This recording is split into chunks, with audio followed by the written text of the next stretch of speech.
Well, I think it has two sides. On one side, I think it's well, in parts always ridiculous. It's like if you are a detective and you watch a criminal story on TV. That's probably, or you're a lawyer and then you see something like this going on TV. On the other hand, so I think the same when you watch any movies where there's a laboratory, there has always to be a lot of laser lights, although it's a chemical laboratory, and there must be always green solutions bubbling everywhere. And so, on the other hand, I think that this is the way to get people maybe into science that are not thinking about that yet, and may they make them being interested in doing lab work. And so in this sense, I think that science fiction can do a lot. Although I hope that the people are not disappointed when they go into real labs and see how reality is in science. But I think it's always like that. There are two sides of the medal, and I say they do their job somehow. And if it is just to make children be engaged and enthusiastic about science.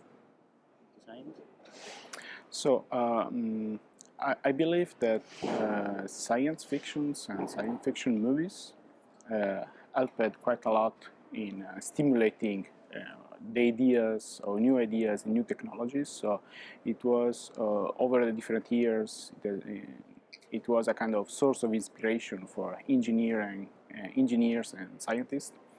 But also I think it helped to let's say to anticipate some of this technology to the largest audience.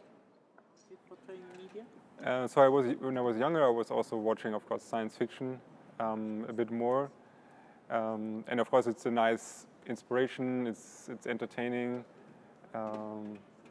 but I think you have to, if you get older and you understand things better, you find that it's always it's an artist's point of view on science, on visions, on things that could happen in the future, and it's sometimes a bit detached from reality, and which is a good thing, because you have to be a bit of a visionary to imagine new things. But I think it's important also to go back to the real world and teach people what is true and what is possible, and how hard things are to improve sometimes. Yeah, it's not so easy. Just as in science fiction, you just cannot print a molecule in a replicator like in Star Trek or something. That doesn't work. But it's a nice idea, and this concept is also, I think, applied now in 3D printing. There's this machine who can print things with plastic, and it's called also the replicator. Yeah, so it's kind of the same concept. So it's a nice inspiration, but I think it's important to teach people what is actually possible and what is closer to reality in the end.